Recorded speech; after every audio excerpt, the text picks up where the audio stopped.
السلام علیکم خواتین و حضرات، میں ہوں حسن ظفر اور یہ ہے پروگرام پالیٹکس۔ نواز شریف کی وطن واپسی اور سیاست میں سرمایہ داروں اور جاگیرداروں کی جنگ۔ 1970 اور 1980 کی دہائیوں میں پنجابی سینما اور ٹی وی ڈراموں نے جاگیرداروں کی طرف سے عام لوگوں پر مظالم کو اجاگر کیا۔ ان جاگیرداروں کو اکثر برطانوی نو آبادیات کے آقاؤں کا وفادار سمجھا جاتا تھا، جنہوں نے ان کی ناشکستہ وفاداری اور بے بہا خدمات کے عوض انہیں جاگیریں عطا کی، جیسا کہ شوکت صدیقی کے ناول جانگلوس میں بھی دیکھا جا سکتا ہے۔ جاگیرداروں کے خلاف اس بیانیے نے شہری تاجروں کے لیے سیاست میں داخل ہونے کی راہ ہموار کی، جس کی قیادت نواز شریف نے کی۔ شہری متوسط طبقہ جو تاریخی طور پر جاگیردارانہ سیاستدانوں سے متنفر تھا، آسانی سے شہری تاجروں کی سیاست میں آمد کا حامی بن گیا۔ شہری رائے دہندگان نے روایتی شلوار قمیض پہ سوٹ پہننے والوں کو ترجیح دی۔ اقتدار سے جاگیرداروں کی نفی کی ایک سیاسی منطق بھی تھی۔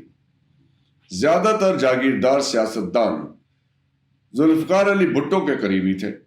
جب جنرل ضیاء الحق نے اقتدار سنبھالا تو وہ ان کی جھولی میں آ گرے۔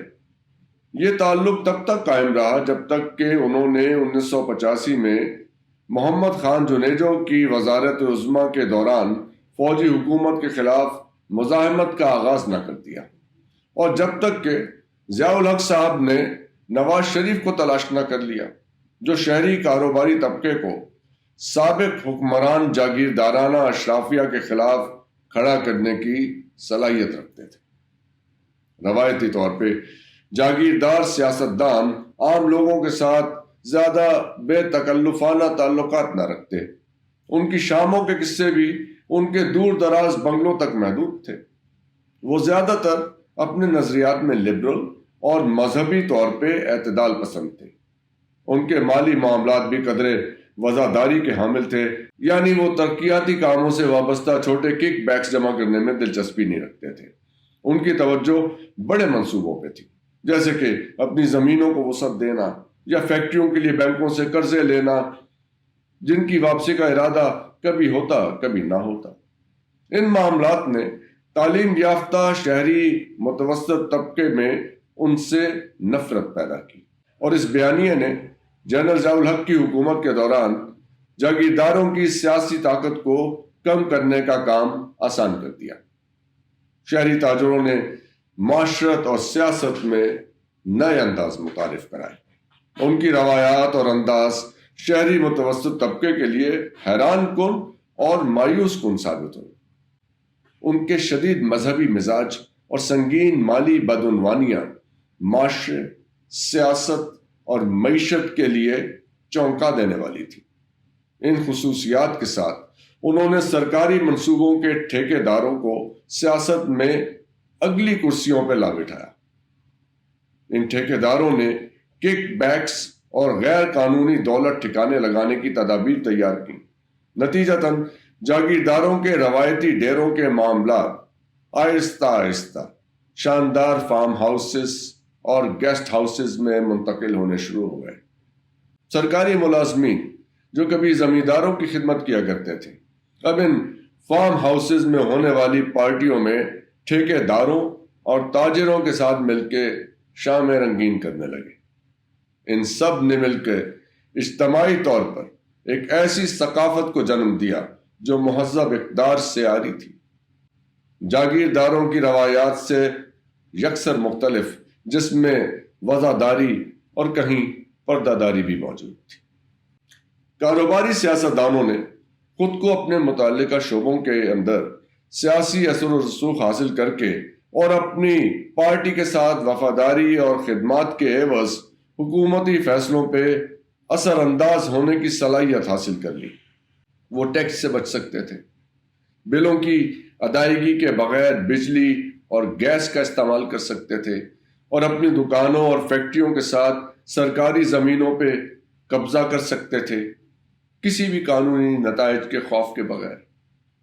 وقت گزرنے کے ساتھ ساتھ ان کی طاقت اس حد تک بڑھ گئی کہ وہ ایک ناقابل تسخیر قوت بن گئے۔ اور یہ وہ طبقہ تھا جو مسلم لیگ نون کی حمایت کی بنیاد بنا۔ اس ٹھیکیدار سیاستدان سرکاری ملازم اتحاد نے نودولتیوں کی ایک بڑی کھیپ پیدا کی اور اس طرح نمائش پسندی کی ثقافت پروان چڑھی۔ ان کے طرز زندگی اور سماجی طرز عمل نے محنت کش اور نچلے متوسط طبقے کے لیے معاشی اور سماجی چیلنجز پیدا کیے۔ بنیادی طور پہ جو محفلیں کبھی دور دراز دیہی علاقوں میں جاگیرداروں کے بنگلوں کی دیواروں تک محدود تھیں، آس پاس کے کیفیز اور مضافاتی فارم ہاؤسز میں دکھائی دینے لگیں، جس سے معاشرے کے مجموعی اخلاقی اور ثقافتی تانے بانے مٹ کے رہ گئے۔ ان سب کے درمیان عمران خان کی پی ٹی آئی نے روایتی جاگیردارانہ سیاسی طبقے کی خالی جگہ کو پر کرنا شروع کیا۔ یہ جگہ کبھی پاکستان پیپلز پارٹی کے پاس تھی، جو معروف وجوہات کی بنا پر اپنے ووٹر بیس کو برقرار نہ رکھ سکی۔ پی ٹی آئی نے تعلیم یافتہ اور پیشہ ور متوسط اور محنت کش طبقے کو سیاست کے دائرے میں داخل کیا، جس میں شہری اور دیہی دونوں طبقات شامل تھے۔ مسلم لیگ نون نے طویل عرصے سے معاشرے کے اس طبقے کو نظر انداز کر کے اپنے سیاسی بیانیے سے باہر دھکیل دیا تھا۔ تاہم پی ٹی آئی کی قیادت نے سیاست کو ایسے انداز میں چلایا جس کی قیمت چکانا پڑی۔ ان کے حامی سیاستدان درخت کے پرانے سوکھے پتوں کی طرح جھڑ گئے، اور اس سے نواز شریف کی وطن اور سیاست میں ایک بار پھر واپسی آسان ہو گئی۔ 21 اکتوبر 2023 کو وطن واپسی کے موقع پہ نواز شریف صاحب نے مینار پاکستان پہ جلسہ منعقد کیا، جہاں وہ جارج اورویل کے الفاظ میں مور ایکول دین ادرز نظر آئے۔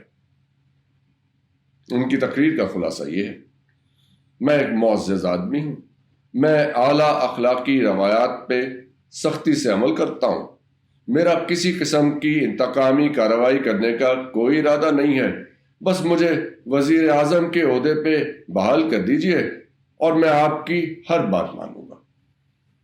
بہرحال مثبت سوچ کے باوجود، ان کی واپسی سے منسوب سیاسی بصیرت کے باوجود، اور اس کے باوجود کہ ان کے اقتدار میں آنے کے امکانات کتنے ہی روشن دکھائی دیتے ہیں، جیل میں بند P T I chairman establishment کے ہاتھوں میں لٹکتی تلوار کے طور پہ ہیں، جو نواز شریف کے پٹری بدلتے ہی نیام سے نکلنے کے لیے تیار ہے۔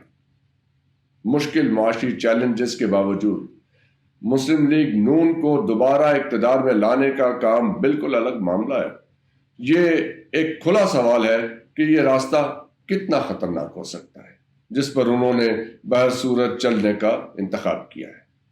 دریں اثنا دارالحکومت کے پوش علاقوں میں ایک تبدیلی غیر محسوس طور پہ جاری ہے۔ یہ احساس بڑھ رہا ہے کہ روایتی جاگیردارانہ انداز سیاست کاروباری طبقے سے بہرحال بہتر تھی، جس کی مثال مسلم لیگ نون نے قائم کی ہے۔ جاگیردارانہ سیاست ذاتی مفادات کی بنا پہ ہو سکتی ہے، لیکن وہ اتنی بے لگام نہیں تھی جتنا کاروباری طبقے نے سیاست کو کر دیا ہے، اور شاید ان کا آکسفورڈ اور ایچسن کالج کے گریجویٹ کے ساتھ ملاپ بھی فطری ہوگا۔ اگر یہ تصور مزید تقویت پاتا ہے تو سیاسی منظرنامہ مکمل طور پر تبدیل ہو سکتا ہے، اور لامحالہ نواز شریف صاحب نادانستہ طور پہ خود کو ایسی صورتحال میں پائیں گے جس پہ وہ ہمیشہ کفے افسوس ملتے رہیں گے۔ بے لگام لذتوں کے بے لگام انجام۔ William Shakespeare. آپ کے دیکھنے کا بہت بہت شکریہ۔